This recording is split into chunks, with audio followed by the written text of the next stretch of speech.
You're going to learn the hard way. It's hard to shut me up. That's gonna, good. that's going to be your great. problem. You give me something to talk about, and I'm not going to shut up. I'll just keep talking until you be like, Will, can you just wind it in a little bit? Good. That makes three of us. I suppose. Good. That's why I like it. Lots of chatting.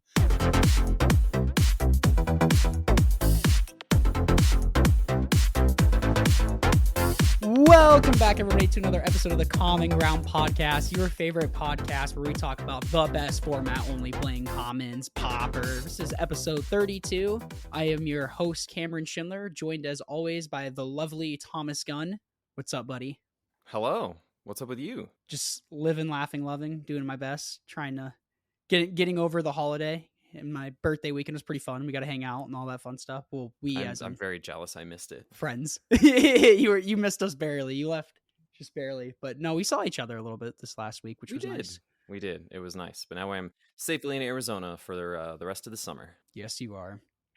Fun. And no Mr. Hippo tonight. We have replaced him with a special guest. Not the cicadas. A real breathing human, though. Will Hall, how's it going? It's going good. Happy birthday, or belated birthday, shall I say? Oh, thank you. Know, how old did you turn? 25. Oh my God, you're so young. Spring chicken. You make me feel so old.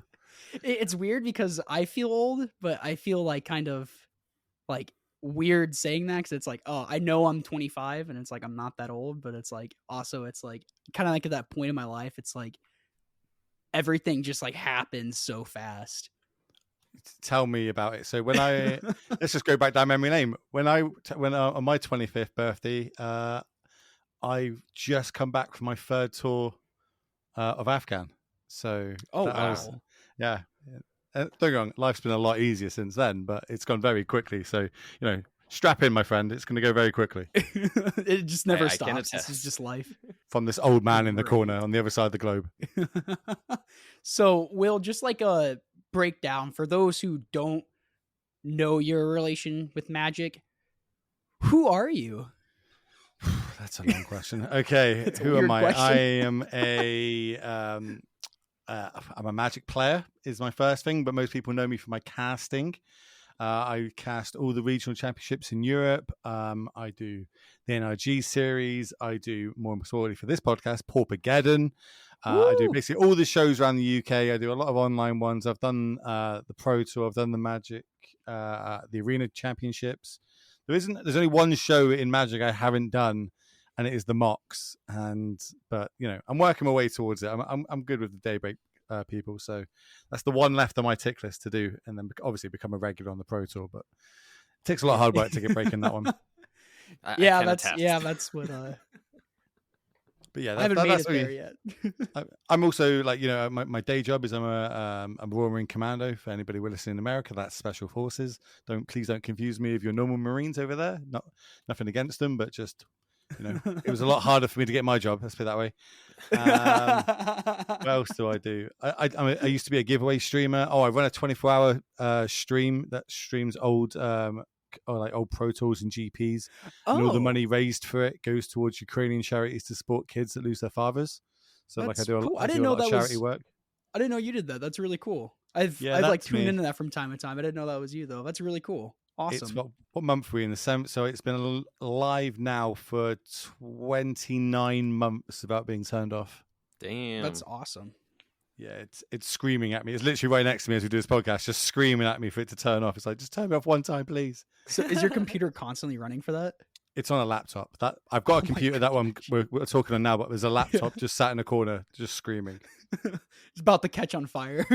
Yeah, honestly, it worries me so much. But I'm like, it's almost 3 years at this point. Surely it's not going to catch a fire now. That's awesome. We were just gonna interrogate you with some like questions about commentating and Pauper in general, if that's cool with you, and we'll just see where the conversation takes us. I have fallen in love with this format. I had two shows back to back that I was casting, both Pauper, the Creator Showdown on Magic Online, and then Paupergeddon. So I had to learn this format. Spent a month playing it, and I dabbled in it before, but like nothing too crazy. But my goodness, this format is amazing. So good, in fact, that I literally bought 4 decks in paper. Just playing it in 4 months. So yeah, really love this decks deck. Did you get? This format. What's been your favorite, I guess, that you've been playing? Oh, it's Poison Storm, hands down. Poison Storm is my favorite deck. But I bought the Gruul. We're calling it Ramp now, right? We're not calling it Ponzo anymore. It's Gruul Ramp. I've got it's Pawns at heart. Sorry. It's I bought it when it was Ponzo, and obviously now it's changed to the synthesizer, chrysalis list. No, it's not synthesizer. The chrysalis lists. I also got Boggles because I'm a bad person, and I got the You're a person with a heart list. Yeah, that's Thomas and I started Magic with Boggles, so it's really funny. At very different points in time, modern, we both back in the old days. Yeah, grab Boggles. It's funny that Hippo is missing you because he's not a fan of that Poison Storm deck. It drives him nuts. Oh, dude, it's so good though. It's so good. It's like the physical, like moving the dice is like it takes up so much time that you like don't think about like ticking over each dice kind of thing. But it's cool when it goes off. It's fun. I think it's a rule of 4. Like once you get 4 counters on the lands, you just don't bother doing it anymore. Like you know, it's no point going up to 6 to 8. It's just keep it at 4. If it goes any lower than 4, then take it back up to 4. But other than that, yeah, that's kind of the rule with it. Very good if there's not a lot of blue floating around in the meta of that deck. If there's a lot of blue floating around, you're gonna have a bit of a hard time. So you took the first question out of my mouth. I was going to ask about like what was your relationship with Pauper like before this, but you said you didn't play much before. Honestly, I barely played it. I think I played it in like 1 mana traders, and I just played some like fairies, one of the fairies decks, the blue-black fairies decks around then. I thought, okay, counterspell and brainstorm, sure, that's all right. It was okay. It didn't really like tickle my fancy because I just played that one tournament and got absolutely crushed. But then playing league after league and just seeing some of the cool synergies and like just getting the most out of common, so to speak. Like obviously I'm used to playing modern, legacy, pioneer to some extent, where they've got these really powerful decks that can do crazy things. But in Pauper, you don't really have that, so you've got to get the most out of all your cards, even just like bounce lands. I was like, why do you play bounce lands in this format? It doesn't make sense. Well, you get an extra card to your hand. That's an extra card to discard at a later point. You basically, that land discarded advantage. I'm like, oh my God, that's so big brain. That, like, honestly, everybody's thought about this format and how to build these decks, and I love it. Also, by the way, and I'm again going off completely off topic, I warned you about this. Why is there a better goblin guide in Pauper? What's that all about? There is. This is the Tomb Raider you're referring to, I imagine. Yeah. I also asked this as soon as I saw it spotted. Like, this is just better Goblin Guide. This is just Great Furnace into Goblin Guide. It's so good. Yeah, you were high on it. Pretty. I'm still high on it. Even better question is, why aren't you playing that in your red deck, Thomas? Well, you see, Great Furnace and Fire Blast are not friends. I learned that the hard way. That's funny. No, that card's sick. Especially when Swift Spear was still around too. It was pretty disgusting to have everything. Yeah. But the mono red decks, they're still really powerful, right? Like one thing I noticed in this format is some people are greedy, right? You're going to play 3 colored decks. Well, that's going to be a lot of tap lands. There are no fetches, there are no shocks. So your mana is going to be a little bit slow, a little bit clunky at times. And those red decks are so efficient in what they do. Got so much card draw, so much just getting on the board, and then just a lot of reach as the game gets on. They are crazy scary. Realistically, I think that might be a deck I would end up picking up if I was going to go to a Paper Pauper tournament recently. Yeah, that's a deck that'll catch you stumbling for sure. And especially like you look at like the deck list, it's like all 1-drops, and like the only non-1-drop is like the Bushwhacker, and it's just like everything you hit off a synth is a hit. It's just nutty. It's crazy deck. So good. So I guess, how did you get into casting Pauper then? How did that end up happening? Okay, the easier question is, how did I get into casting? And I've said this a few times, so I don't think they mind me saying it at this point. But after COVID, so during COVID, I was a streamer. I just stream 5 days a week, kind of in that grind that streamers get into. I started around the same time as Aspiring Spike and Doomwake, and Squad Chief was around then, etc. That sort of era is when I was like streaming a lot. And COVID happened. After COVID, the first paper event in the world, I believe, happened in Bologna in Italy by a company called Legacy. They put on I think it was limited, and it had like over 1,000 people, and obviously it was slightly different to what GPs were, but like it was like everyone's like, oh my God, GPs are back and it's so great. Watch the coverage. It was terrible. It was horrendous. It's like they just got a webcam out, put some people in front of it, didn't really tell them what to do, and just went, hope for the best. It wasn't great. So I sent them an email and I was like, hey, I love that you're doing streams, etc. They're really, really cool. I'm so happy with Pay Magic back. I think you could improve it a little bit, though. I think you should have bigger dice. I think you could have better lighting. I think you could have people that the biggest consumers of Magic is America, and majority of America is English speaking. So I was like, I think if you have English speaking as their first language, it'll be to your advantage. And they replied and went, yeah, we agree. Do you want to come be a caster? And I was like, that's not what I said, but I was like, yeah, sure. Okay. That's one thing. I never say no to anything. Like it's got me in some trouble at sometimes, but I was, 9 out of 10 times it's done me it's done me very good. So now you're stuck on this podcast with us talking to us for. Dude, I want to be here. Are you joking? Like I'm like Tom's like number one fanboy with his music. Like on my Spotify, I'm always playing it. Tom will tell you. Plus, it's true. But Barcelona Pro Tour weekend, half of your tweets were Pro Tour based, and the other half were, "Oh my God, you've got to listen to this Thomas Gunn song." Yeah, it was. I like it. I like your music, dude. I like your music. What can I say? And everyone, I'm guessing everybody that listens to this knows that you're a singer-songwriter and should go listen to your stuff on Spotify.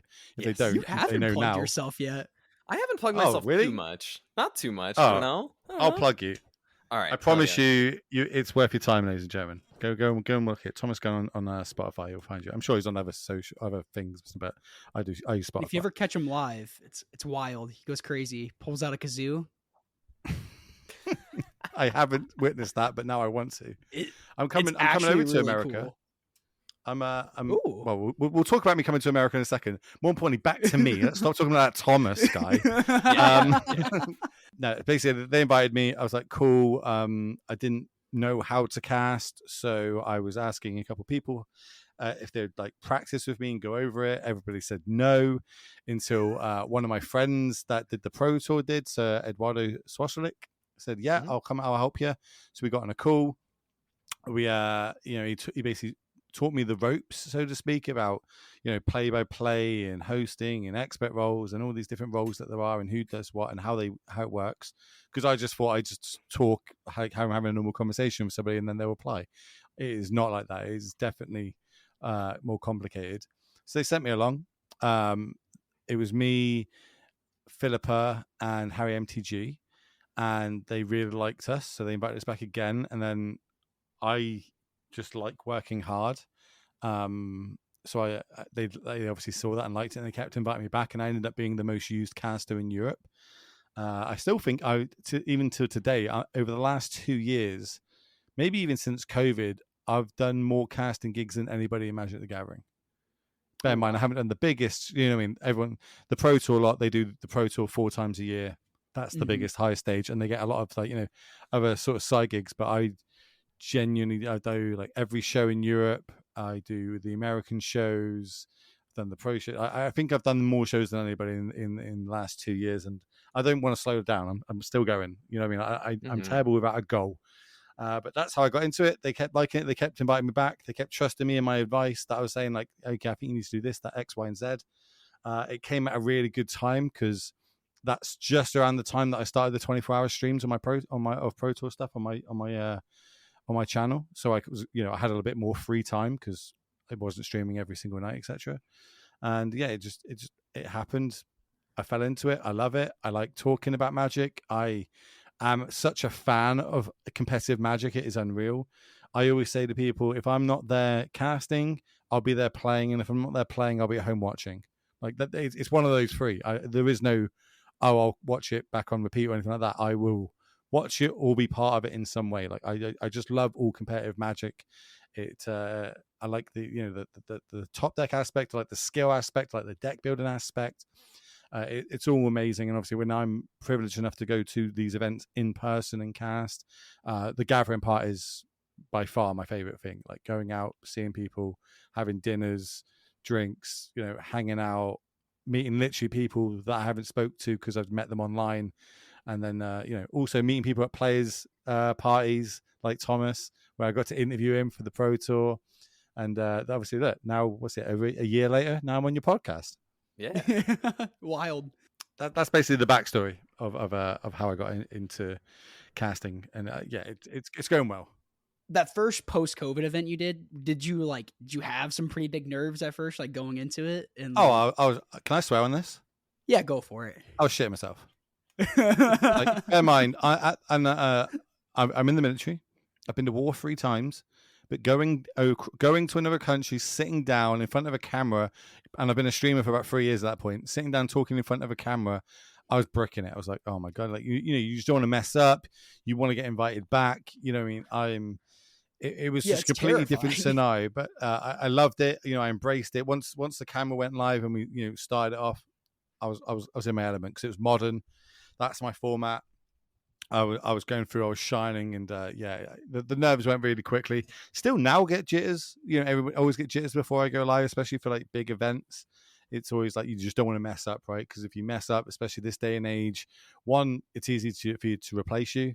2, it can get clipped, and you're never going to live that down for the rest of your life. So sometimes you just got to embrace that stuff. Like, especially, I started in the expert role. So, you're the person that will be asked the questions to, and you'll go say, this is why the deck does that. That's why they're thinking this. This is how they're doing that. This is how they sideboard. That you're the expert. So you can't really be wrong, because the second you're wrong with being an expert, you lose your credibility of being the expert.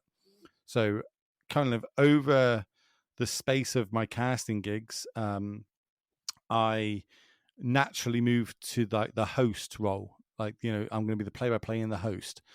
And now my job now is to make sure that everybody at home is aware of what's going on, what's on the line, who's playing, what decks are playing, and what cards are being played on each turn.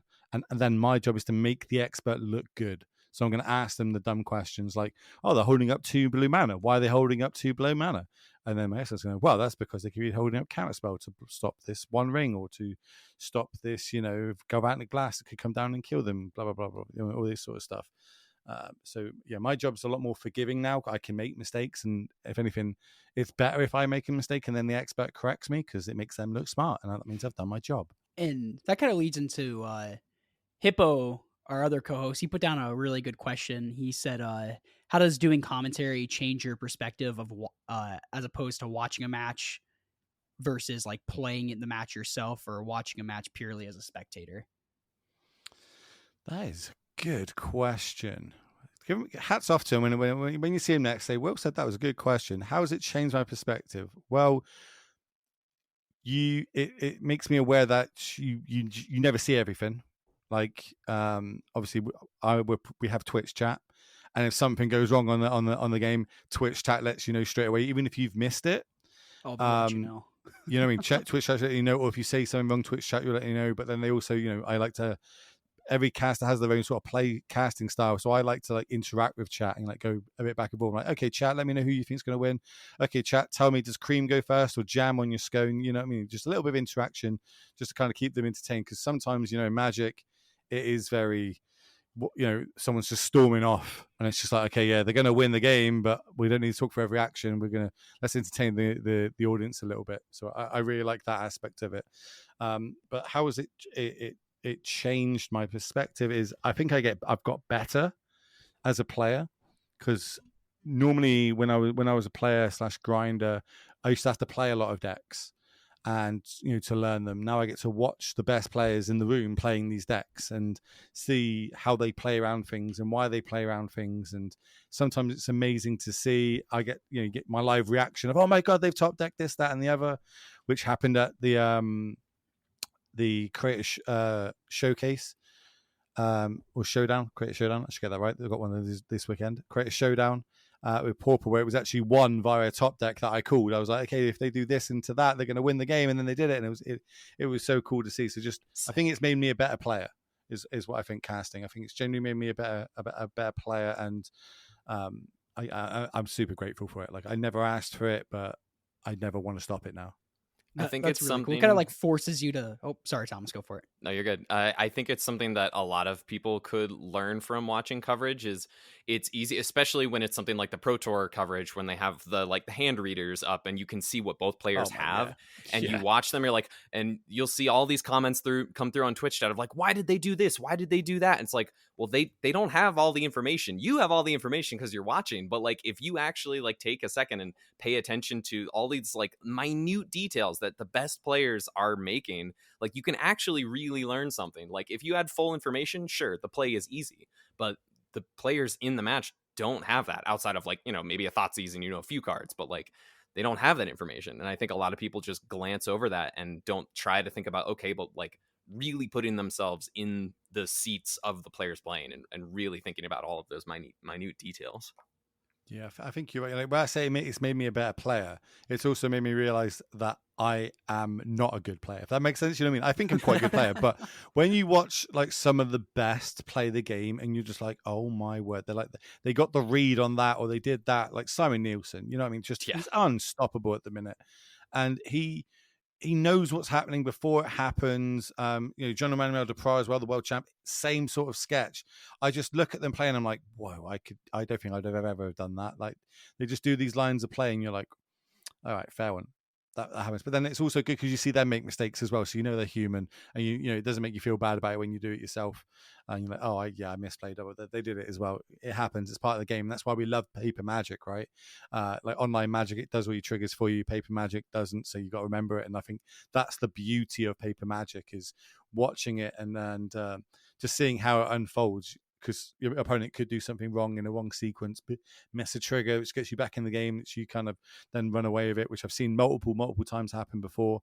And as as a caster, I learned very early on, not that I ever did it, but like it's just I think it's curtain decency. I don't know if I said that right. You never say a player's done something wrong. Like you never criticize. You go, oh, they misplayed there. You never go, oh, that's the wrong play. You just can't, like as a commentator, that is not your job, right? You are there to commentate on the game. You're not there to shit on people, so to speak, because they made a play that you wouldn't have made. You've got to, as a commentator, think of what's going through their head and try and find the line that they're thinking of.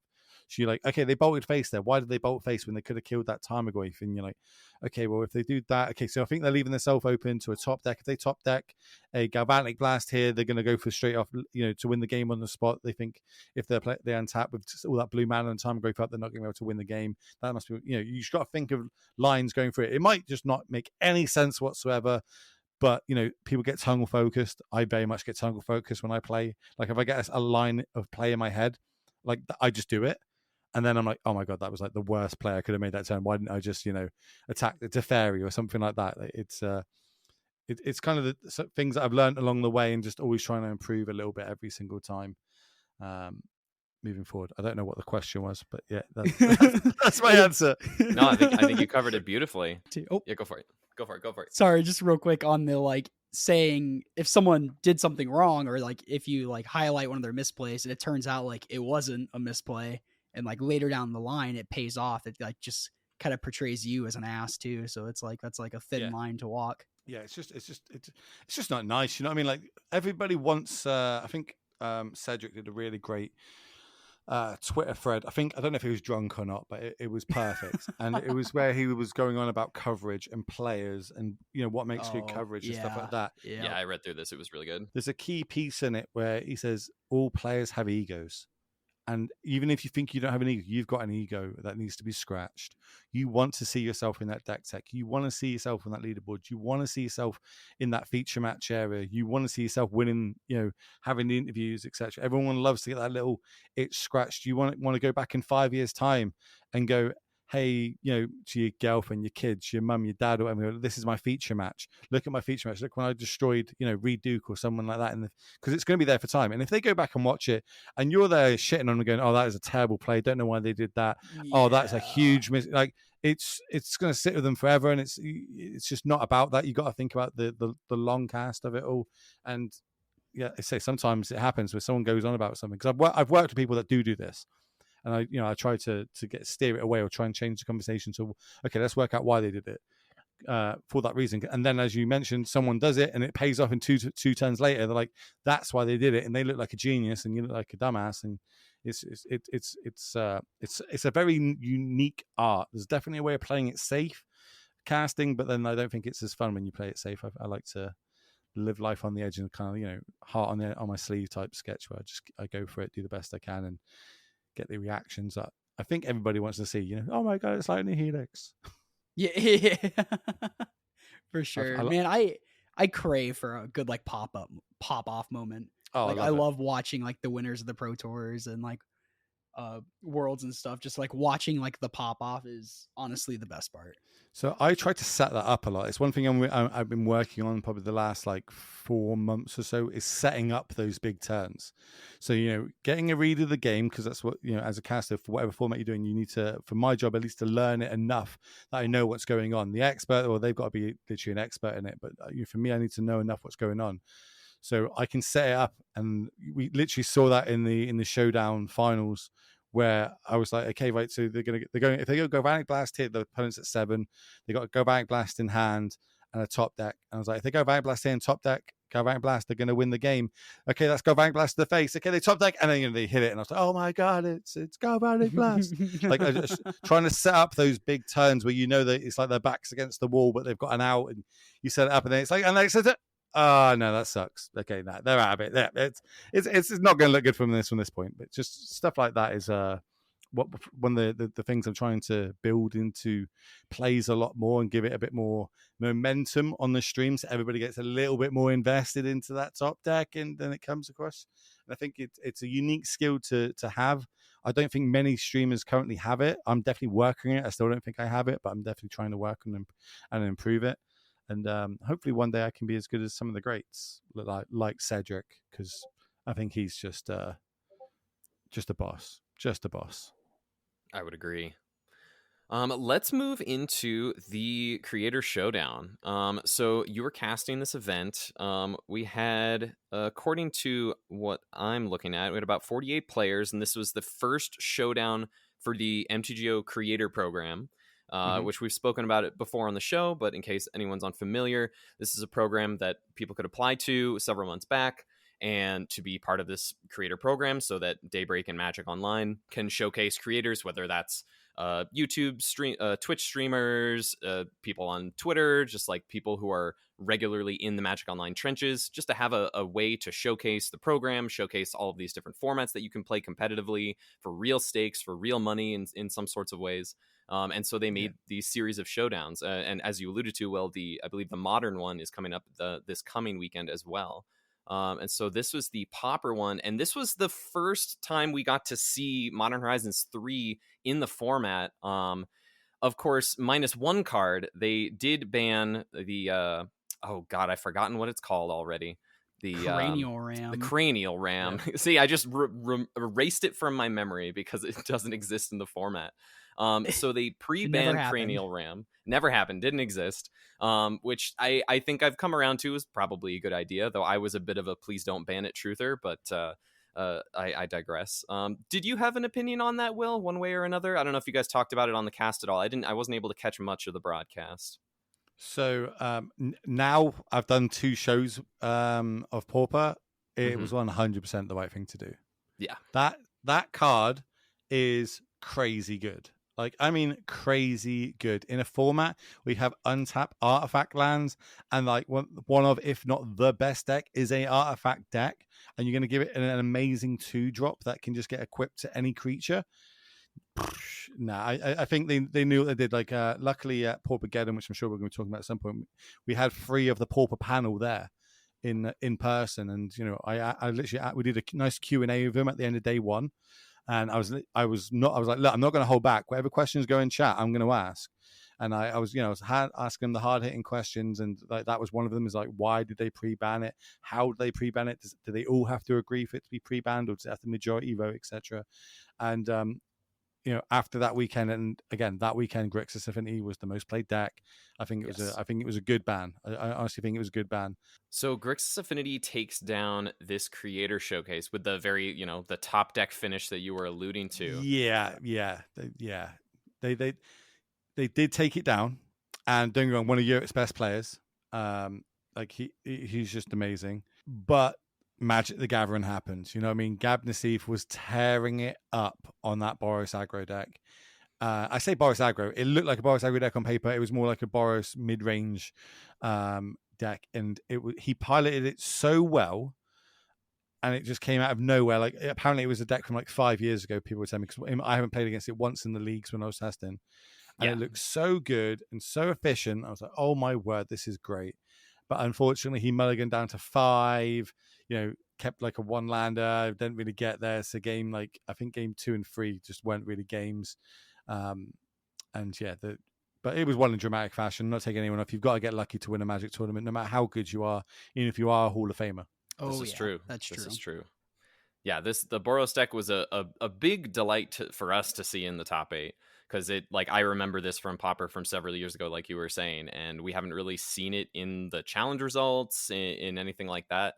It may have had a couple copies of Paupergeddon. I would have to go back and check, but it certainly didn't have any big presence in the metagame. And it's one of these decks where this is a cool thing about the Pauper format. With it's an eternal format where every once in a while, some of these old decks can just kind of bubble up to the surface again if you have a pilot who knows what they're doing with it and knows how to pilot around the current metagame. Maybe you make some sideboard adjustments, a couple changes in the main deck here and there, but like the basic pillars of the format, like there's affinity stuff, there's lightning bolt stuff, there's brainstorm counterspell stuff, and then some amount of green ramp or green enchantment stuff, and then a lot of little stuff in between. But those pillars have been generally similar for most of the format, at least over the last few years. So you can always pull something out of the closet that you thought you put in a box for, like, I'm just gonna put this away, this isn't good anymore. But I mean, making a bunch of bird tokens and pumping them up and swinging for lethal, still pretty good. Yeah.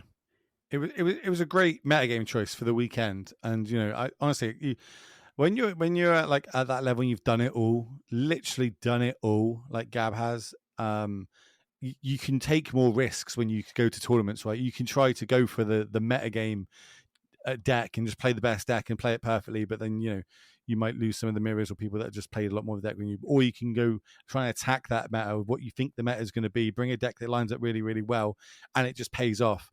Because if it doesn't pay off, sure, well, you're going to be going to 17 more events that year. It's fine. One of them will pay off, and that one, it went so well for him. He piloted it masterfully, and just came up short there in the final. Alrighty. So I know we want to spend more time on Paupergeddon, as this is more an event that you were on the ground for, and so I think you can give us even more of a gauge of the vibe. I guess let's start there. So you show up to Paupergeddon. What's the vibe? You walk in the room. What are you feeling? What are you seeing? How is it going? Okay, right. So Italian Magic. They are the biggest consumers of Magic the Gathering probably in the world per mile capita. They love it. And this is the foundations of Paupergeddon and Damnation and Four Seasons and all these sort of other tournaments you hear about on the socials. Mm-hmm. All it started because Wizards don't support the Eternal formats. They, everybody wants to play Legacy, Vintage, Pauper, pre-modern, all these type of events, but they don't hold any official events. So players off their own back came together, made their own little league. Then they went, okay, well, we've got 20 people. Let's do a tournament. Okay, we've got 50 people. Okay, we've now got 200 people. Now we've got 500 people. It was just short of 700 people in the main event for Paupergeddon. Yeah. Every day there was 1,000 people playing Pauper. It's put on by Boost MTG, who is my favorite TO. He is just a boss. Like he's the nicest guy there is in Magic. And and I've met people like Reed Duke and Simon Nielsen. This guy is pure for Magic. Doesn't want any of the glory. Doesn't want any of the money. This very much. So let me just I say doesn't want any of the money. This is a event put on by the fans for the fans. This is a €25 entry event. Okay, so that's like $30 for America, roughly that. Yeah, that's like nothing for an event of this scale. It's a €20,000 prize pool for over 2 days event, and it's only €25 to enter. He does not do this for the money. He does it for the pure love and passion of this game. There was all the big artists from around the world. We had RK Post, we had Justine Jones, we had Jeff was there, and a couple. I think there's 5 artists in total all there. Then there was I think about 6 different card LGS stores, where they come and bring all their cards. The card sellers were there, and then it was over two huge halls that was split, and the main event just short of 700 people. I think they want to try and break 1,000 by the end of the year because they have 3 Paupergeddons a year. There's so much passion in this. This is also the coolest place you can go, and this is where I was getting over it being Italy and how they're passionate about it, because it's not put on by Wizards and because it is a fan-made event, the bar's open from 9 o'clock in the morning. So you can sit down round one with a pint and just play Magic. That's dangerous. It is dangerous. I've got some good stories about people doing that. There's always a group of lads that go, and they have this rule between them. Whenever they lose a round, they have to neck a pint. So, and they're not allowed to drop. So they end up, one of them's like 0-6, and just necking pints. Like they're so drunk, Will. And it's so cool because it's such a great atmosphere there. Everybody's having fun, and once you've played 9 rounds of Magic and side events, etc., everybody sits around and just starts eating pizza, and has the gathering part of it. It's I can't tell you how good these events are and how much I love doing them. And you can tell if I'm passionate about Magic anyway, but like I'm really passionate about people that are passionate about things that they're passionate about. And this man is so passionate about Magic and community and wants to get it working and wants everybody to have a great time. I don't charge him to go and cast. Like he's always trying to pay me, and I'm like, you're not paying me. You're doing this because you love doing this. I'm doing this because I love doing this. Like I don't charge the man a dime for doing any of it. I would literally, do this forever for him. As long as he's got the passion and is making literally 1,000 people a day happy playing formats that they want for awesome prizes and not trying to, make money from it, all so to speak. Even though I think he should try to make money from it, I think he should get some kickback, but whatever. I will not charge this guy, and I do that as well for a couple of people. Like if I think someone's doing something good for the community, like I'm like, right, I'm not going to charge it. That's my small contribution to this. Is I can do this thing for free for you. I'll do it free for you, and he's up there because he's just amazing. I can't you need to come to Europe, come to a Paupergeddon. I'll introduce you to him. He's just such a boss, man. And he also, if you look at him, you might like turn the other way. He's this big guy covered in tattoos. He literally looks like a tattooist. He's just a huge big guy, fucking tattoos all over him. Wears loves like horror and stuff like that. So all his t-shirts and all you notice with Paupergeddon and Damnation, all these events are like horror rock themed, and all the art, and he gets custom tokens, mate. He's just so good. I can't rave about how good the Paupergeddons are, how good Damnations are, and how good Boost MTG, BOOSE MTG is. Go give him some love on Twitter and say that I sent you, because he is just he's so good. I honestly, he's just so good. To have a good tournament series nowadays, it really has to be at a place of love for the game. Oh yeah. You can't really make money from it, right? And not unless it's like an EDH thing. EDH is upsetting as does pop up Magic these days. Yeah. You know what I mean? That's the reason that everybody can afford to do, or Wizards can afford to put all this stuff on. Bear in mind, one thing about Paupergeddon, obviously lots of side events, as you'd expect, Pauper side events, modern side events, legacy side events, whatever. They had a special beer brewed for Paupergeddon beer, and one of the side events was, if you win it, you win a case of beer. That's cool. Well, what was the beer? Do you know what it was? I know it was just a special. Like I think he knows a brewery owner, and they were like, "Cool, we'll make you X amount of kegs of it or whatever." And one of the prizes for the on the Saturday was a keg of beer, and I was like, "That's so cool! It's so rock and roll. I love it." I think that answers your question. Was that answer your question? That was great. We're talking about Paupergeddon. That's Paupergeddon in a nutshell. Basically. Yeah, amazing atmosphere, amazing food, amazing people. Every time we talk about Paupergeddon in the show, like we always end it. Like we always at the end of it, we're like, man, we got to get our way out there someday. Like that'd be so cool. Honest, if you can, it looks like now they're always going to try and time Paupergeddon the week, well, at least one of the Paupergeddons, the summer one, before the Pro Tour. And that's what this was. This was before Magic on Amsterdam. So literally, everybody, people flying across. We had Gavin Verhey there, which is one of the link from the Pauper panel to Wizards. All-time Pauper enthusiast. He loves it. He's an amazing guy. He came over. This was his second Paupergeddon because he flew over a week early, went to Paupergeddon, had a week traveling Europe, then went to MagicCon. And that, if you guys are going to do that, that's what I also recommend to you. Come across for 10 days and do it, because it's a long way to come for just a weekend. Yeah, that is very true. So about the tournament itself, was there a particular deck that you were rooting for in the tournament, or like something that really just like caught your eye? Poison Storm. No, I'm very big on Poison Storm, and I hyped it up a lot during the tournament. And after day one, there was one Poison Storm player was 7-0, so I felt pretty big brain about it. Didn't do too well day two, but there was a 7-0 Poison Storm player, so I was quite happy. The cards though from that tournament that was sticking out. I think like people didn't really have eyes on Sneaky Snacker. Like they didn't really think how much of an impact that card was going to have, and that showed up all over the place. Like that card was just great. Like the synergies of it was just amazing, and how it, everyone was getting a bit of a value from it. It was like, yeah, okay, that's really cool. And then what was the other one? The Refurbished Familiar, another MH3 card. This one, I think, on face value, everybody kind of knew this was going to see play and be a really good card. And, because it's got affinity keyword on it, it's also an artifact, it's also a flyer.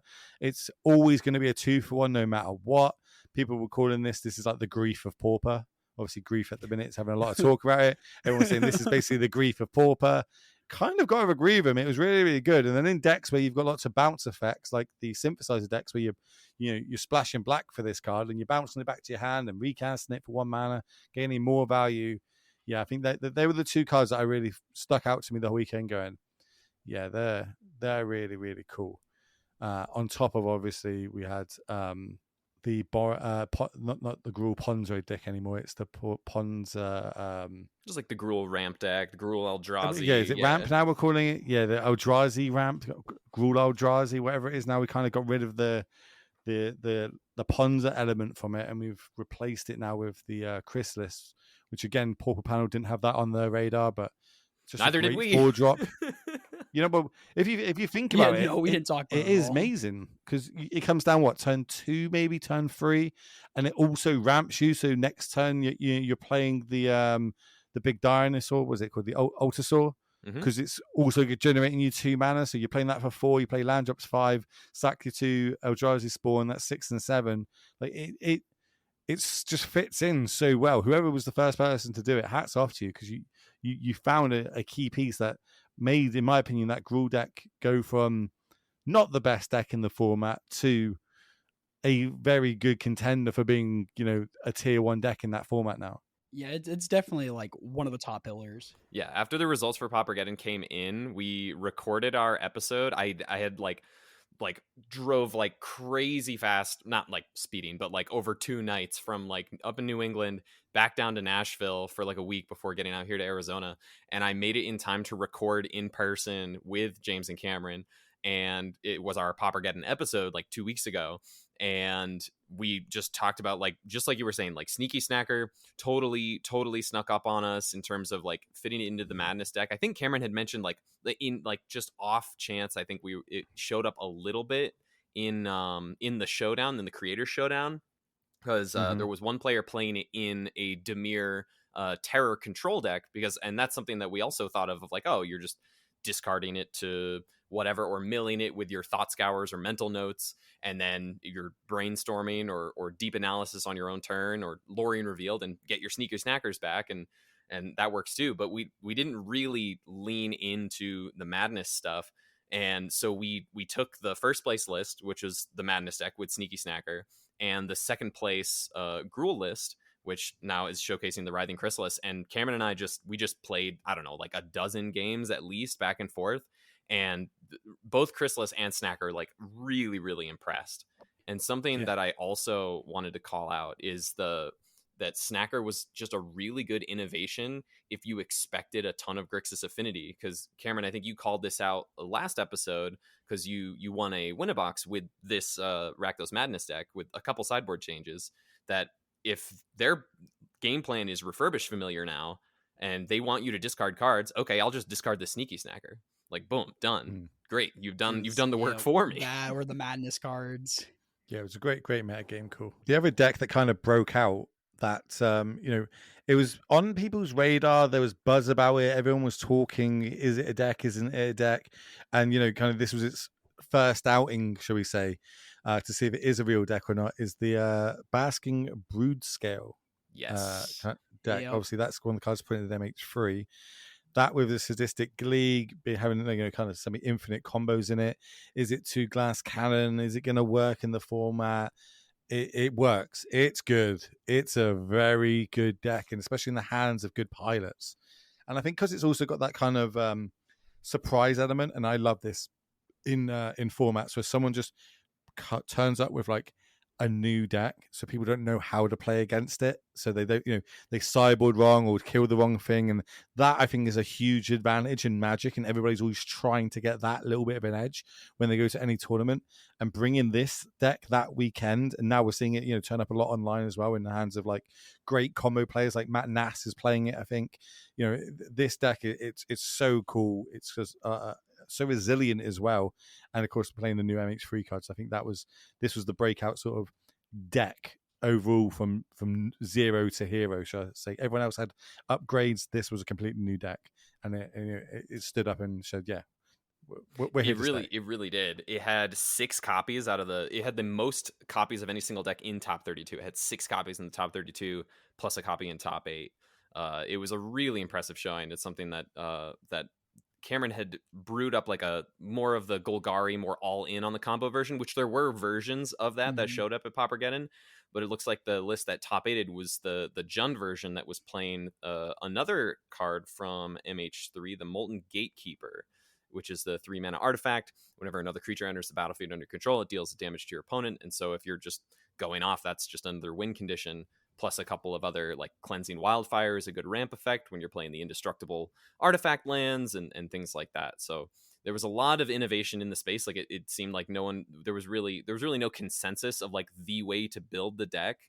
And even now, I think there are still like a couple different versions that are floating around the challenges. Like you mentioned, Matt Nass in the showcase that we'll get to. But yeah, no, it was really cool to see like a new deck come onto the scene, because we haven't really had that in some time in the format, and that was really, really cool. The last time was probably the Jeskai deck from the last Pauper. Glitters, yeah. But do you think that's because Pauper isn't a pushed format? That's a good question. Does it take these big tournaments for new decks to come around? As in like a Paupergeddon or a showcase online, maybe, or a big group of enthusiasts about Pauper all coming together.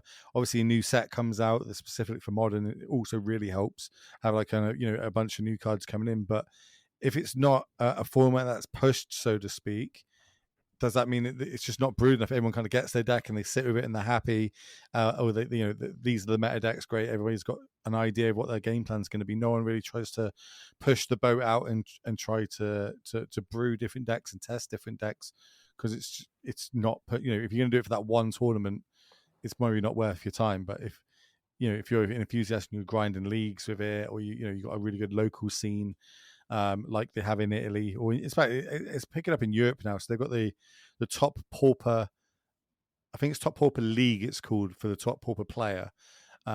So imagine it's just lots of small pockets of enthusiasts about Pauper all around Europe.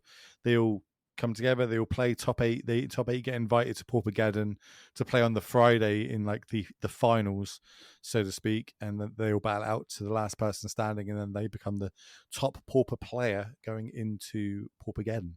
Damn, that's cool. It's cool. It is cool. It's a good little name as well. I think to your question, I think it's more like this was like a perfect storm for like a bunch of new decks and innovations that come out with like the Italians being so passionate about Pauper and this being such a big stage for it, plus the new set. But in general, I think on a small scale, there is some good innovation that always happens of new brews, because you'll see like creators such as like Cali Kai is always like highlighting new decks and stuff. Like he was just playing the this mono red Storm deck, and before he's played stuff like mono red Tron in the past. So I think we have like a good community that likes to try new stuff. I think he's the guy that made Poison Storm as well, right? Yeah. He's repopularized it over in the recent months. Yeah. So I think that's kind of key, right? Is having some content creators are great for for a lot of reasons, but ones that are really good at deck building. Like you see like how popular Aspiring Spike is, right? Genuinely one of the best deck builders in Modern. since Magic's come out, like especially since he's been playing it, he's huge. Why is he huge in it? It's not because he plays the best decks over and over again. It's because he's continuously brewing new and different, interesting decks. He almost controls the meta by himself because it's great content, right? That's why people tune in. What's Spike playing today? What's the edge that I need to? What cards do I need to buy before they spike? That sort of stuff. He controls the secondary market, that's for sure. So and that's what something like the great Pauper YouTubers are doing.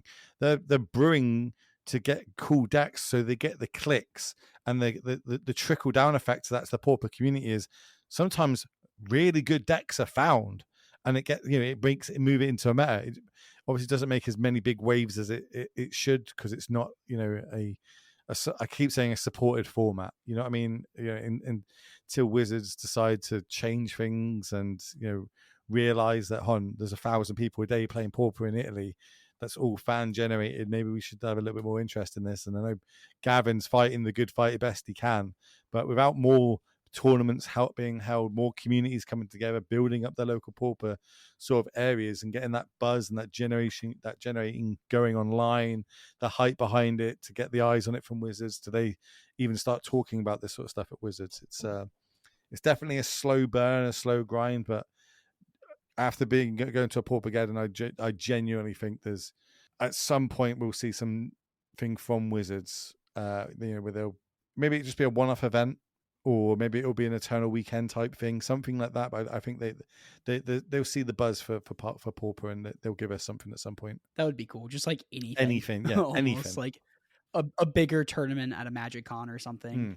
Yeah, because we have like these like cup events that are like 7 rounds plus top 8 like side events for various formats at the Magic Cons. I know Cameron and you and I both played the Pauper one in Chicago because I busted out of the Pro Tour. But we got to play that one on that Saturday, and it was fun. And it was probably the largest Pauper paper tournament in the States, at least since COVID lockdown. And it was like 128. I think it capped at close to 120. But even then, it just sucks. Like it wasn't really like talked about or pushed or right, anything, right. No, but that's why you got things like this podcast, right? And this where social media hate it and they love it. It's a necessary evil. Like, and it can be used for good. It can also be used for bad. But the more that we start using it for good, the better the community gets. And realistically, I haven't seen a bad thing about Pauper. Everybody's so cool. Everyone just loves it and is passionate about it and loves playing it. And again, it just shined across at Paupergeddon. I was like, my God, there's so many happy people in this room. And they're playing, they're getting crushed by Poison Storm, but yet they're doing it with a smile on their face, and it's like, yeah, that's sick. I love seeing that. So hopefully one day, but yeah, if you point out who's going to be playing in the Pauper Cup this weekend, but then is it capped at 120 or 128? I think it is at the MagicCon events. Yeah, I think they're capped at 120. So it could have ended up being bigger, but it just doesn't have the support for it, right? Right, or at least they're not pushing it. So. Come on, Wizards. More Pauper. It wasn't just even like advertised very much either, too. Yeah. Yeah.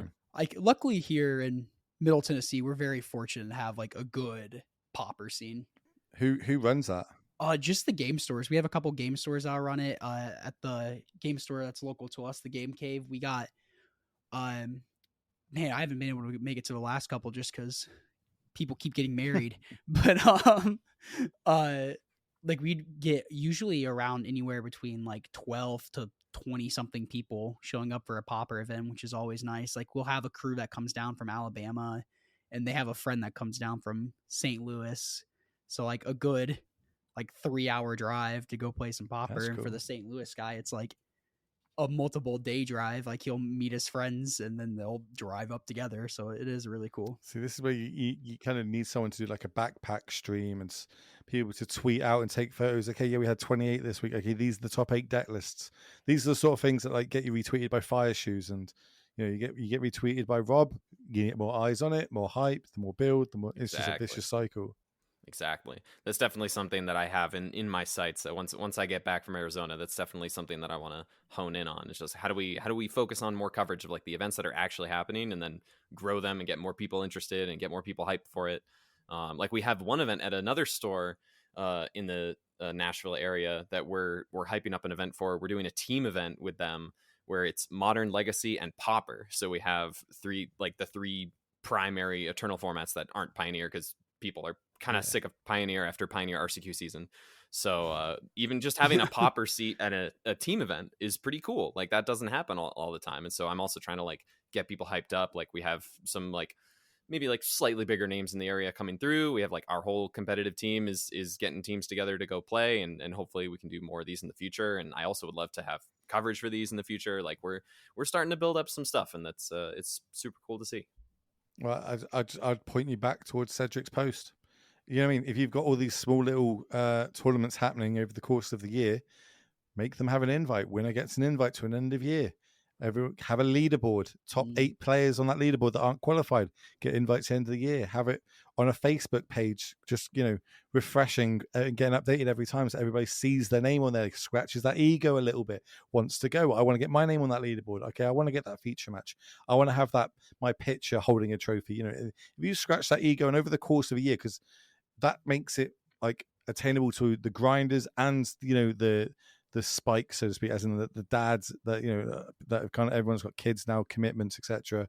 You know, they can only turn up to one tournament, but they can turn up to it hoping to win it, where other players are in there for the long haul, right? Like, they want to see their name, they're going to go for those top 8 point slots sort of thing. And if you've got a lot of them come together, it just needs one person to kind of head it up and be like, hey, can I get all these TOs talking to each other? Can we kind of put it underneath the, you know, American Pauper League or something like that, and we have American Pauper League final at the end of the year, get some sponsorship for it. You know what I mean? Like, you just got to find the right sponsors that are out there, if that's, you know, Heavy Play or Ultimate Guard or some sort of, you know, one of these companies out there. Even if they just give you a bunch of free deck boxes or play mats or sleeves, it doesn't really have to be too much money. You use some of the entry money from each event, put it together, end up getting a big trophy. People get their names engraved on it. Okay, now I want to win that next year. And, you know, it sounds a lot easier to say than do, but like, this is what I've literally been doing for the last year with ANZ MTG. We've been putting on events, but we do it online, and you know, we have our shows that are going on. I've tried to. I've been speaking about a Pauper one. Let's put it that way. I don't know if I'm going to get my way, but I'm speaking about a Pauper online show that. Even if it's just like a mini series, it would still be cool just to get some more Pauper played online at, like, you know, on some of the bigger Twitch channels out there. You got to let me know if that goes down. I will absolutely play. I'm down for that. I need someone to do the theme music for it. Oh, word. Yeah. We'll talk. My people will talk to your people. Which I think is just us. Okay, that's me and you, right? Yeah. Were there any other neat like storylines or fun little stories? I know we're going a little bit long on time, but I from Paupergeddon specifically, just any extra like fun moments from the weekend? Anything you wanted to shout out? I think realistically, a shout out to everybody that was involved with it was the key. Just watching like all these pieces come together and just move so fluently. Was there any good? I think the talk of the tournament, for at least on day one, was the Poison Storm doing 7-0, because I bigged it up so much on Friday, and then Gavin was playing, because Gavin went undefeated in day one as well, and he came in to the broadcast room while I was live on air and goes, Will, and I'm like, I'm literally live on air, and he goes, there's a Poison Storm player that's playing for 7-0. And I was just like, screw whatever was on the screen. I was like, ladies and gentlemen, there's a Poison Storm player playing for 7-0. I'll make sure I keep you updated on that, yada, yada, yada. And obviously, they were our feature match in day 2. So just like getting that kind of storyline, the Gavin Verhey storyline, him doing extremely well in it.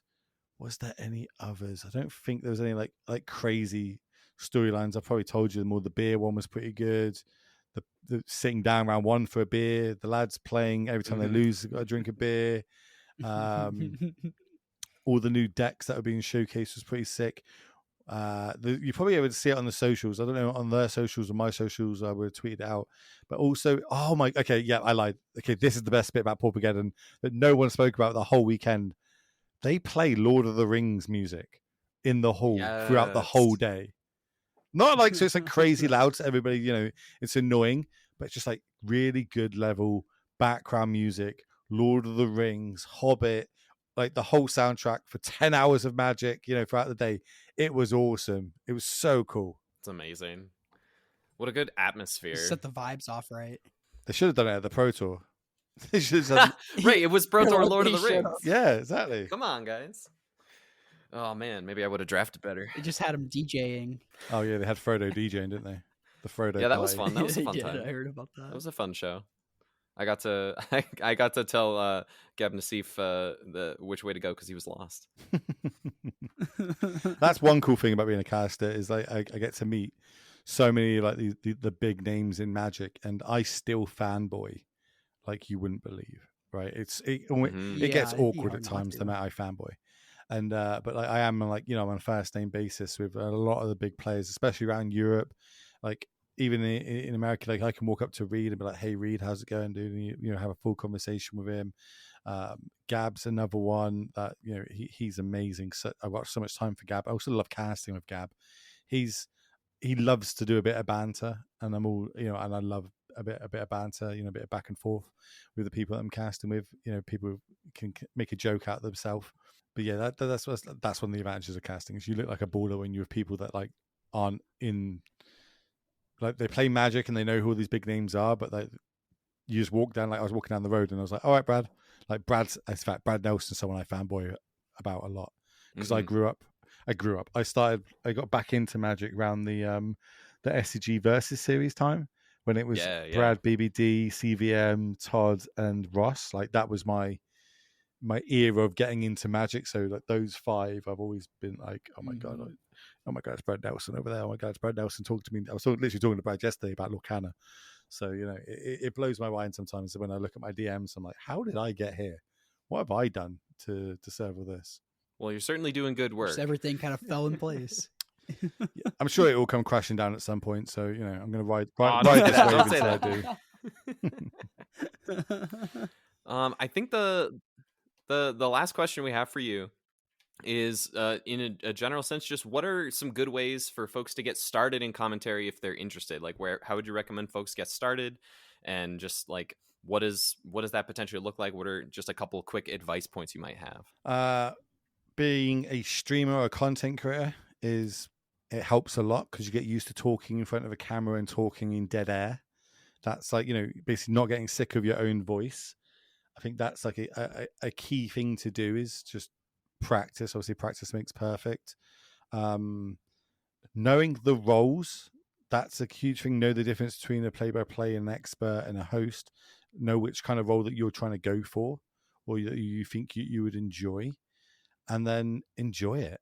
Because if you're not enjoying it, it will come across and people will see it and they'll point it out and, it'll make you feel bad. Like I said earlier on, I kind of use chat to my advantage and I kind of bounce off chat. Chat's not always nice. You know what I mean? Like to either you, to your co-caster, to the co-casters that are off screen. Sometimes they're just not nice. And you've got to, some people can read that and it'll knock their confidence. Obviously I've got really thick skin, so it doesn't really affect me too much. But don't worry about what chat says ever. You know what I mean? As long as you're improving and as long as you've done 100% and you're enjoying it, it's going to come across. You're only going to get better. There's lots of different ways to practice. If you're really serious about it, DM me, and I'm more than happy to help people, talk to people, practice with people. You know what I mean? I just want people that are passionate about Magic to be part of Magic. That's all I want, because I think it brings the best out of Magic. Those are great points. That's very good. And it's just like very true. It's like whenever you put yourself out there on the internet, like people just love to criticize. You're never going to win. Like, don't get me wrong. Like I've had a lot of drama, shall we say, on the internet over my time of being on it. And you'll never see me respond. Like, I never respond. What's the point of responding to some random person you've never met on the other side of the internet? You're never going to win that conversation or that battle. Why waste your time and effort into it? As long as you know in your heart that you're doing a good job and you're enjoying it, almost, fuck them. You know what I mean? If they're trying to bring you down and be horrible to you, don't ever give people that time of day. Just enjoy yourself and live your best life, because you've only got one of them. For sure. It's true. Shall we move this party over to the Pauper showcase real quick? Yeah, let's do it. All right. Run this through. I'm gonna. Do you have like intro music for that bit? Like, that's like a really good segment where I feel like Tom should just break out into like a little musical duet where he goes, okay, now it's the showcase challenge or something like that, and then it goes into us talking again. All right, I'm gonna read through this topic. Quick shout outs to a couple of folks in top 16. We mentioned Matt Nass with the Brood Scale Sadistically combo deck. He finished in top 16 with that list, and also J Waves, our white weenie aficionado in the format, also with a top 16 finish here.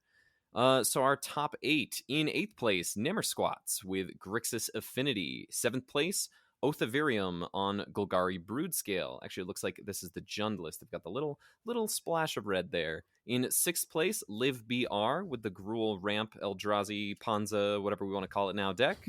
In 5th place, we've got Paulo Cabral BR with Mono Red Koldatha. In 4th place, Gart Yui ZZ on Golgari Control. This is the Golgari Gardens deck. In 3rd place, Ivor Knopp on Mono Red Kiln Fiend, which I'm excited to talk about. This deck is super sick. And I believe what I saw on Twitter, I believe they split the finals. In 2nd place, Spock Vita Loca on an Is It Terror Control list. And in 1st place, though they split finals, technically on the ticket, it's a 12-0 finish. Olavo Jusum TM on Golgari Gardens. So we've been saying for several weeks now that Golgari Gardens has just kind of disappeared off the map for various reasons, and it's got 2 top 4 finishes, including a split of the finals here. We've got a just 1 Drown in Sorrow in the main. They're back on a couple of snuff outs. And just the 2 Avenging Hunters are the only green cards in the main.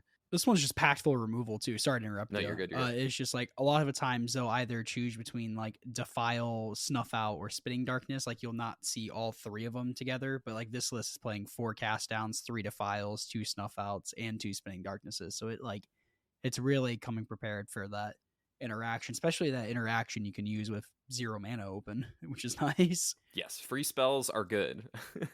Hashtag ban grief. Yeah, you heard it here first. They're also on 4, count them, 4 Troublemaker Oofs in the board. So not only are we running the some 3 Deglammers to deal with the artifact lands, Troublemaker Oofs also dealing with artifacts without destroying them. So just a bunch of ways to slow Affinity down if you expect Affinity to be probably still have a very decent, as much as it only had 1 top 8 finish here.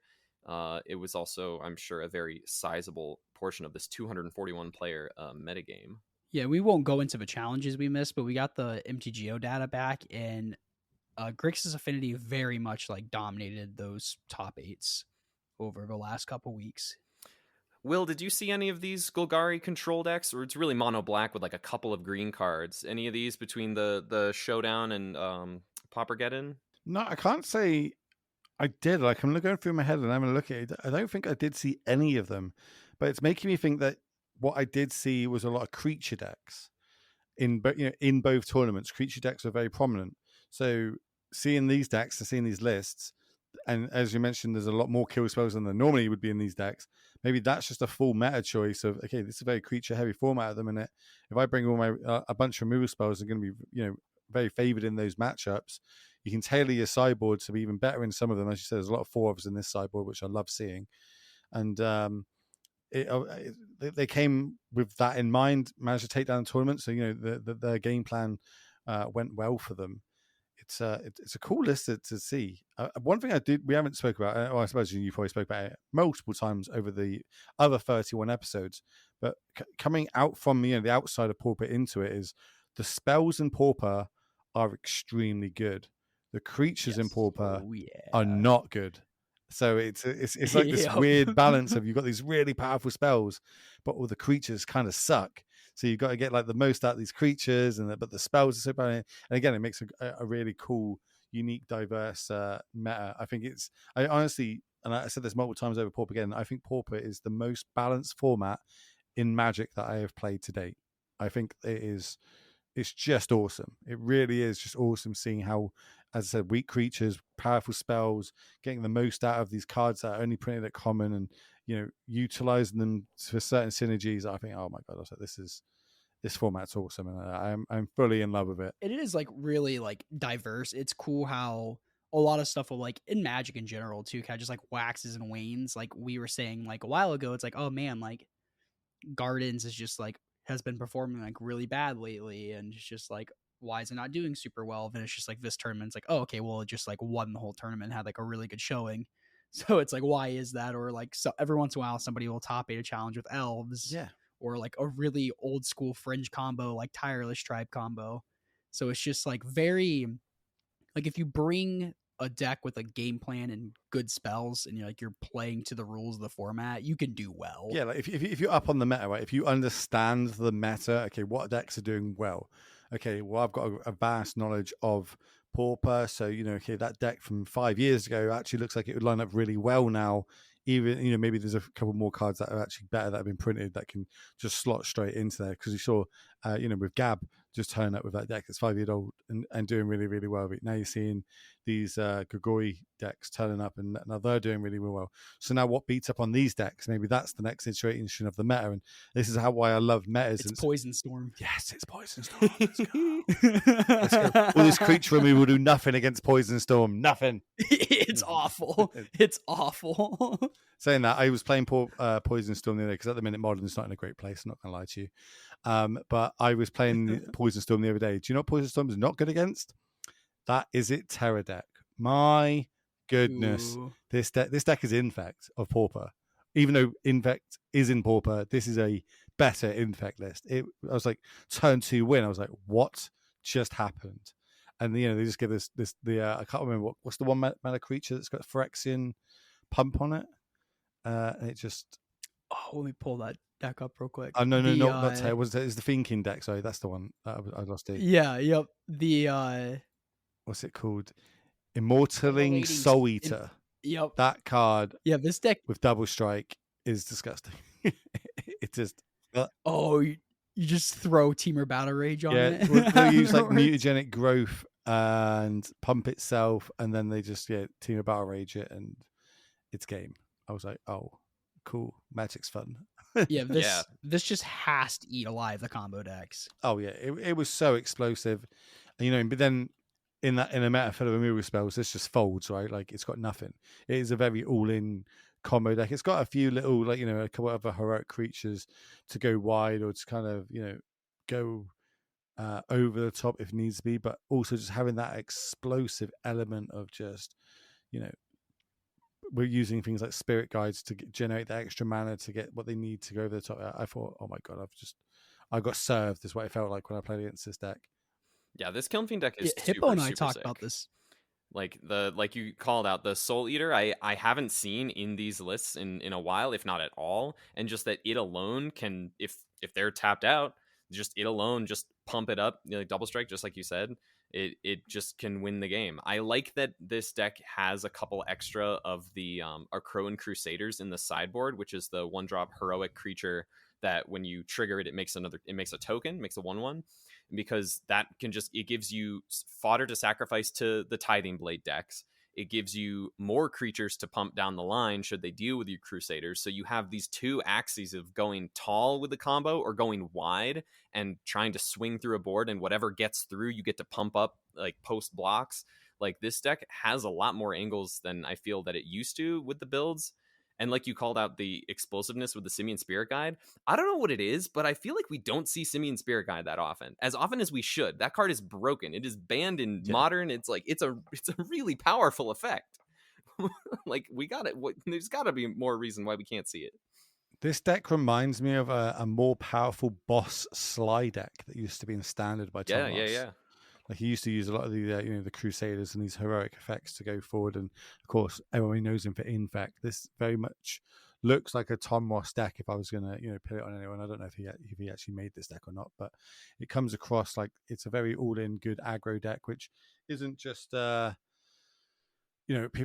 red gets a lot of hate of that's the intro deck. Are you getting into Magic? Cool, here's mono red, where if you give a really good player a mono red deck and they get that extra point of damage that you would have missed, or that extra 2 point of damage that you would have missed out of the deck, that's just the difference of winning the game and not winning the game. I've got a lot of respect for good aggro players, and that's kind of where my heart plays. What would you say you two are? Are you control players? Mid-range players, combo players? I'm like an aggro control. Like in Pioneer, I love spirits. I played Hammer in Modern, which is like a little bit more of like aggro combo, I guess you would say. Which is like similar in vein to Infect, where like present threats, and when they blink or they do the wrong thing, you get to punish them and kill them out of nowhere on another angle. Like I like things like that, like tempo, aggro, control, like kind of all in that sphere. I think that's where I tend to thrive. What about you, Cameron? I definitely like gravitated towards like the biggest of like big mid-range decks for a while, whether that was like Niv to Light and Pioneer or Yorion 4-color and Modern. But like, I don't know. I've been trying just to like play what I perceive to be the best deck now, and like I guess like in Modern, I really like Scam. So I guess it's more of like less like general archetypes of finding a deck that is good and I click well with. Like Rakdos Scam was probably like one of the decks that I just like felt so comfortable with, and I'm like, all right, this just feels like good, and I feel like I'm piloting this super well. And I guess like and you got rewarded. You top aided in SCG Con. Yeah, that was dope. That was my little moment of fame for a little bit. But like every time I get like a good aggro deck too, I like playing aggro decks too. I always like get on the hype train too late, so I always like bringing a deck that will beat the best deck. I never like playing the best deck. Mm-hmm. But then I went through a period of where I just play the best deck, and weirdly, my win percentage went up dramatically.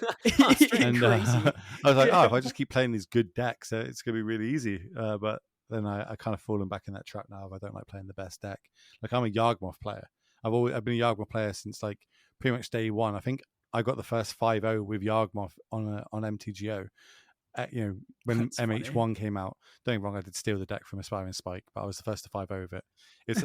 That's a funny story that I think he still tells it occasionally. So he built this deck, this Yawgmoth deck. It was like 4-color back then, and he was playing it on his stream, and he was not the Aspiring Spike that he is today. This is back when me and Spike were having like 30 to 40 viewer average on Twitch, right? So this is early days, and I messaged him and I was like, hey, can I play your deck? And he went, yeah, sure, cool. So I played his deck, 5-0'd straight away with it. Messaged him when I was 4-0. I was like, oh, I'm playing for the 5-0. So he jumped in the stream as well and watched it. I 5-0'd.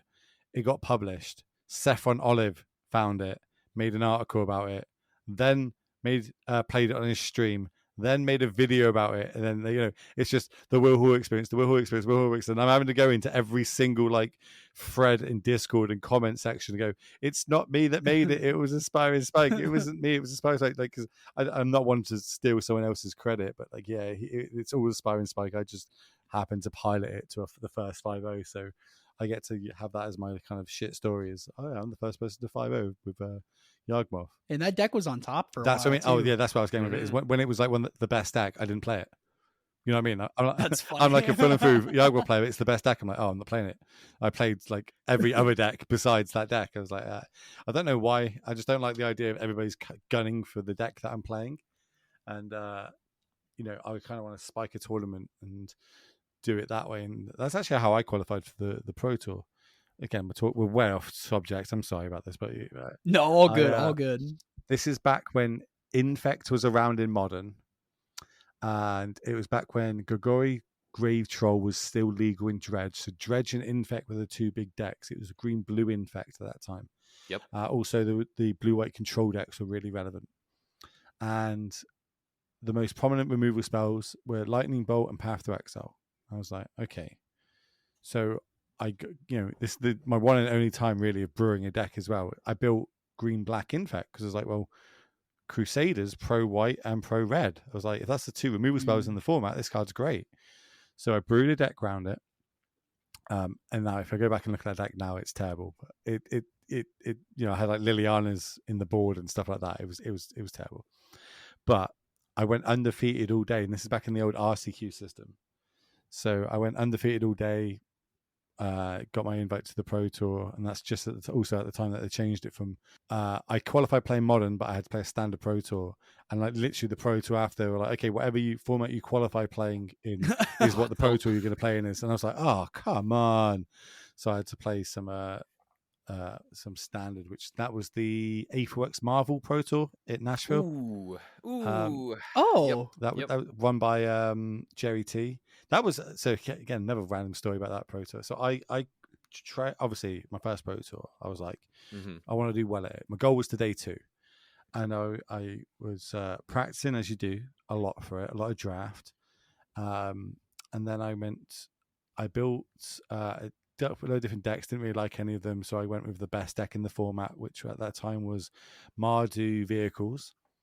It was just a very consistent deck of doing what it did, but I just did not enjoy it. I was like, this deck just isn't my bag.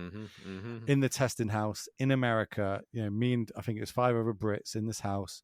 Someone 5-0s twice back to back on Magic Online with this blue-white flash deck, and I'm like, okay, do we have these cards in this house? And they're like, well, we got most of them. So we put it together, proxied what we didn't have, and played it. And I went, yeah, I love this. This is 2 hours before we have to register our decks for the Pro Tour. Classic. I literally swapped decks 2 hours before the Pro Tour. I didn't even have all the cards. I had to hope that I could beg, borrow, steal them at the event. And this wasn't a Magic Con. This was just Pro Tour. So there wasn't like loads of vendors I could go to, or members of the public going to the event that could bring them home. So yeah, it was a bit of a risk. I took it. It was great. I had like the best time ever. This is my first time interacting with the people that I've seen on TV and all these pros and being part of this big scene. And Seth Manfield gave me my first loss, which is really weird because I always tell him that, and he's just like, yeah, cool, I've given like millions of people their first loss, you're nothing special, Will. But I always tell him, I'm like, yeah, you gave me my first loss, you top deck that removal spell, blah blah blah, what I mean? Like it was awesome. And that was just another day at the office. Man, that's another player. You just watch them, and you're just like, man, they're just next level. There is definitely an S tier of Magic players, and at that time, Seth was also 2-time world champion. By the way, he was genuinely the ball in the room, and he beat me 2. I'm not salty, but he did beat me 2-1, and he did have to rip the removal spell that turn, otherwise he was dead. But here we are. I made a massive boggle basically. It didn't have hexproof, but I had a creature of about 4 Cartouths or whatever they were, the enchantment at that time. Like it was just a huge trampling life linking creature. They could not get off the battlefield, and he ripped the moose on. I went, but I was all in on that creature. Like if it went, I'm gone. Like, and I was like, awkward. But you got to make those calls sometimes. Yeah, like. Do you want to hear about the worst game of Magic I ever played? At the Pro Tour? Absolutely. I'm playing against Martin Dang. So, at the time, still one of the best players of Magic Gathering we have in Europe. At that time, he was one of the best in the world on team, Mint card. It was a great player. He was on A4X Marvel. I'm on this Flash deck. Flash being the key word here, okay? I'm playing against him. I don't even want to say this out loud. I'm playing against him, but playing my flash creatures at sorcery speed, because I didn't realize that the ones that I was playing had flash. I didn't realize that it was basically the Pioneer Spirits deck. That's basically what the deck was. Yeah. And what's the 2-drop that gives all your other spirits flash and stuff like that? Rattle chains. Yeah, rattle chains. Completely. Just basically didn't read my cards, and I was an idiot, but yeah, I still managed to win the game. And he must have just looked at me like, who is this idiot that I'm playing against?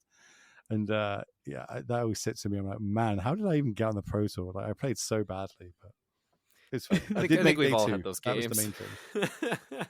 Yeah, I think I was in the element. I was just trying to soak in the environment and just enjoy it while it lasted, because they don't come around very often. That's right, and that's how I felt in Barcelona. Yeah. Oh well. Look, by the way, Barcelona I think was that's the peak for me. Just in my casting career, even if I became a regular on the Pro Tour scene, which don't get me wrong, I don't think it's going to happen for a long, long time, but I want it to happen one day. If I never do another Pro Tour ever for the rest of my life, that is the sole Pro Tour I would pick out of every Pro Tour that has ever happened, because I'm a huge Lord of the Rings fan, I'm a huge Modern fan, and it was in Europe. And I got to meet Tom. So it was, it was win-win 4 best all around. Things. Exactly. It was 4 best things. 4 best things. But it just all was it was just such a perfect weekend. I enjoyed every single second of it, from the lore to the gameplay to Modern to meeting with new players. Obviously, Jake being able to take it down, which that's where I met you and Jake for the first time, was at the players party on the Thursday. So I was like, my part of my role as a reporter at the Pro Tours, I had to interview a bunch of people on the Thursday, which was like literally the first time I've interviewed people. And that's where I met you both and picked up on it's your first Pro Tour. So, you know, I had that in my notes, was to follow everybody that I interviewed round on day one to see how they were getting on. And obviously Jake ended up doing well and making it to day 2. And I was like, you know, followed that as a bit of a story. And then he did top 8. So I thought it was a little bit more of a story. And then he obviously ended up winning it all. It was just really cool that I was able to kind of ping that storyline early and follow it throughout the whole weekend. And then inevitably he takes it down as well. It was so cool. And against obviously, well, you know, Calcano, who's just, I know I say nice guys in Magic. He is again one of the nicest guys in Magic. He's so happy. Every time I meet him, I saw him literally the other weekend in Amsterdam, and he was just like almost on the verge of tears. He was so happy that he's qualified for Worlds. And me and him were there just, you know, shooting the shit and celebrating. And yeah, it was really, really cool. Again, no idea how we got on this subject. I'm sorry. It's all right. No, it's great. It's the gathering. These are the best conversations. It's all about the gathering. It is. It's always behind the scenes sort of stories that you don't see on the TV and don't get covered. And these sort of things are like, this is what I'm passionate for, is to learn all the behind the scenes stuff and make stories out of players. I don't think we do it enough in Magic anymore. SCG used to be very good at this. We don't see it enough anymore. I didn't have the resources to do it at the in Europe when, you know, I had a little bit of an influence on what it was. I tried to do it, but I had the hardest possible time in Europe to get things done. And that company Legacy that I said, basically it's ran by Italians that don't speak English, and the broadcast team were Italians that don't speak English, that don't play Magic. And yet I was somehow able to turn that stream around from, you know, a not so good stream, shall we say, to a stream that was able to beat the US regional championship in numbers on Twitch, that's never happened. Didn't happen in GP days. Didn't happen ever. But yet we were able to turn it around and get our coverage to have higher and bigger numbers than the US one, it's a nice little achievement. It might never happen again, because it's obviously going to go to a new company now, and I don't know if I'm going to be asked to work for them or not. I hope I do, but if I don't, it was good while it lasted. So it's no longer to be Legacy doing the European. You know events? how SCG's just taken over from DreamHack. So in Europe, it's they used to be called Tournament Center. They now just changed their name to Fanfinity. So Fanfinity are taking over the RCs in Europe for, I think, the next 12 months or 24 months. Okay, and has there been an RC with them yet? Not yet. The first one's in November. Okay, I think it's November. That's the same thing for here in the US. Like we haven't had a new one with SCG Con yet, so it's like everyone's just kind of waiting to see how this turns out, kind of thing. I promise you, I know I have some inside knowledge, because obviously I know people in the biz. Let's say you wait until they start announcing some of the RC stuff. Bear in mind, you've already got one amazing announcement that you now get 2 a season, which is right. You know, we are so jealous in Europe that you get 2 a season.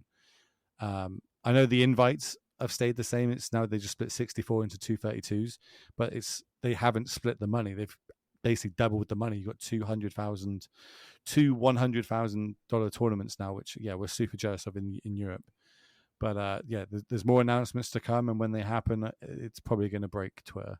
I'm very excited to hear. It's nice that it's just like the free to entry part that like comes with SCG cons is it's very so nice. weird that you didn't have that. We had that in Europe. No one ever paid for an RC. What a concept! It was pretty expensive here. Yeah, weird. Well, that's just because it was DreamHack. They were doing their own thing. Yeah. So, like, it was cool to go 04 and just like go like play racing sims for a little bit. I suppose, pretty good background activities. Yeah, this is true. The goal is to day 2, though. Yes. It's always, that's the only downside to casting is I never get to play in an RC. Yeah. Maybe it'll happen one of these times. Well, for as long as they invite me, I'm always going to be casting them over playing in them. That's fair. And especially at the moment, because I'm kind of, I don't know, maybe I've got a chip on my shoulder about it all, but like at the minute, I've done more regional championships than anybody. That's it. That's the sentence. No one's done more RCs You want to than keep me. that number. Keep that number up. Stay ahead I've done of the every pack. RC. I think I've done all 6 European ones and 1 American one. So I'm at 7 at the minute. So I'm hoping I can continue the streak, which is just keep it going. I'm hoping. Like I just love it. Honestly, it's so cool. It's like, you love talking about Pauper in this podcast. Imagine doing that every weekend. There's a tournament. Luckily, Modern's one of the bigger tournaments, so I get to do it quite a lot. But Legacy and all these other ones I get to do, it's so sick. I'm so blessed I get to do it every weekend.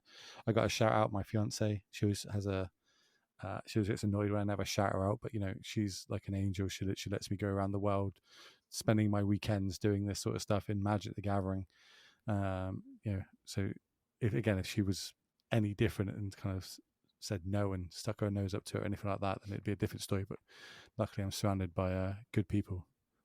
And now she'll stop shouting at me saying I don't shout her out. Yeah. It sounds like you're just like similar to us too. It's just like sorry, my cat just attacked my mouse. Well, that's what they do. The Tom and Jerry moment. Yeah, or my computer mouse. But it sounds like similar to us. You're just like a fan of a game and are just in love with Magic. Like you'll play almost any format. You just like playing Magic as long as it's competitive. Like I'm not an EDH player, which a lot of people listen to this might go, "Oh my god, he's an awful person." But like I just like competitive Magic. I get jealous of EDH players. I honestly get jealous of them. They sit there, they have fun, they're laughing, they're enjoying playing Magic the Gathering. Even if they win or lose, they're just trying to do crazy broken things. And I look at them like, oh man, I'm so jealous. Like I'm at that stage where I'm an old, broken old man. I only get joy from winning competitive Magic, and I don't win that often. So I'm always, that's kind of my joke of it is like, I'm always jealous of them. They're always happy playing Magic, and hats off to them if they love it. As much as I love the competitive Magic, then I want them to keep doing it. And as I said very young at the start of this podcast, they're what keeps Magic afloat. Yeah, as much as we're not big EDH players either, it is the backbone of Magic.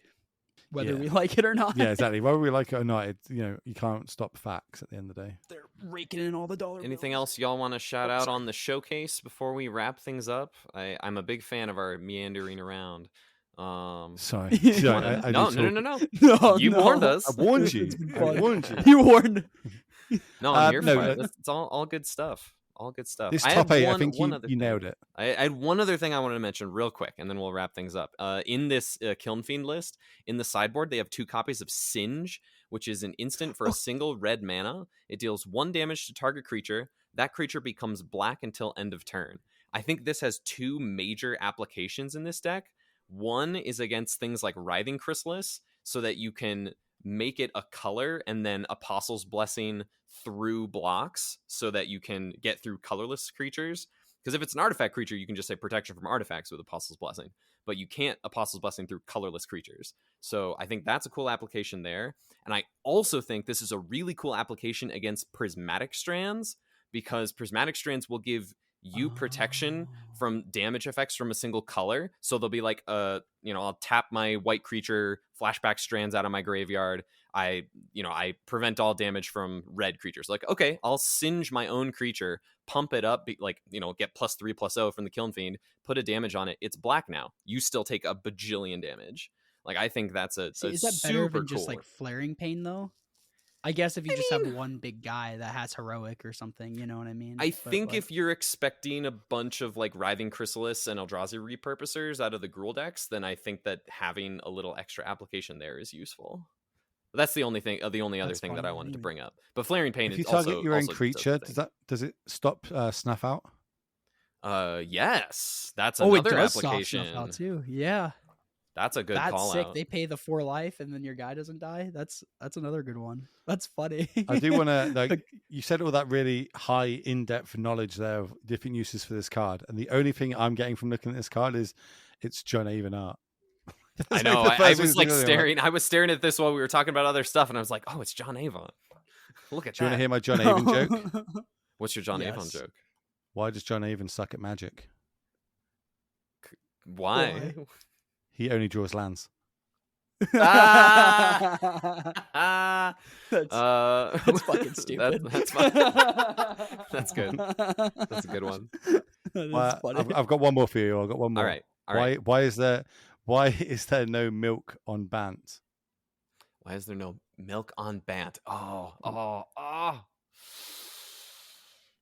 I have no clue. I feel like I could almost get it. Why is there no milk on Bant, Will? Because they're lactose intolerant. And on that one, on that note, Will Hall, thank you. Banned. He's banned. That's it. We're done. Will Hall, thank you so much for being on the episode. We had a blast. I hope you had a good time. Is there anything else you want to shout out before you go, where people can find you, find your content, and where you might be casting next? I just want to say thanks to you both on it. I know this is going to be a podcast about Pauper, and I've spent a lot of time waffling about everything but Pauper. But genuinely, I love this community to do with Pauper. I think they do an amazing job. People like yourselves just going out your way to bit extra more content out there to grow this, to hopefully we get a big event with it. So huge shout out to you. Thanks for having me on and putting up with me. You can find me on I guess the best social to find me on is Twitter or X, whatever we'll call it now. The Will Hall EXP, all one word. And the next event I'm casting is literally this weekend, depending on when this comes out.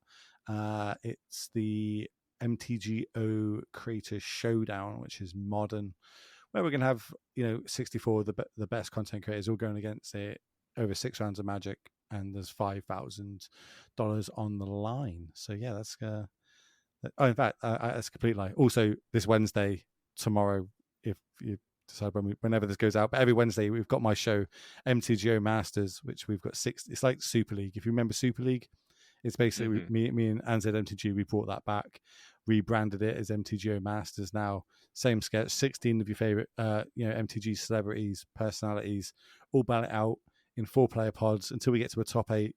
Last 2 weeks with the top 8 battle it out, and then we crown ourselves a champion. And we're currently in season 2. I say season 2. It's actually our 3rd season, but the first season was season 0, so this is season 2. And that's going super well. I mean, again, that's going to be on the Magic Online Twitch channel and on ANZMTG's Twitch channel, which if you're not following, you definitely should follow. Yes, Good agreed. Yeah, this will come out on Thursday. Awesome. This will come out on Thursday. Thursday. So the most recent stream for MTGO Masters will be a day old, but the following Wednesday, y'all can check it out and check out the modern MTGO Creators Showdown over this weekend. Yeah, it should be a good one. I think I'm also doing the NRG Legacy on Sunday. Oh, sick! I don't stop. I don't stop. Well, if they're there, shout out. Remember, I got you. When was it? I think Anu was doing a stream, and I was like, get Tom. He's there at that event. Get Tom on the feature match area. Yeah, that's why I have this, again. Now I have this beautiful clip of you being like, oh, look at this beautiful man with his long hair and his glasses on his head. And he's a singer-songwriter. Yeah, I plugged, dude. I got you. I got you. It's all good. You did. You and Riley both have been really good about plugging my music. It's been really awesome. Sweet. You're better than him on his own show too. Yeah. Well, what can I say? Ouch. Alrighty. Too humble. Hopefully, I get to see you all this year when I come over to Vegas. Yeah, we'll chat. We'll link up. That would be awesome. Sweet. All right, Cameron. It's nice meeting you for sure. Thank you. Yeah, Cameron, take us home. If you made it this far, thank you so much for listening to us ramble somehow. Leave us a nice 5-star review if you don't mind. If you have any questions or comments, you can email them to us at commongroundmtgpod@gmail.com. That link will be in the description, as well as all 3 of our Twitter handles if you'd like to DM us a question or something there. Thank you. Awesome. Thank you so much, man. Appreciate it. I don't know how it just keeps recording.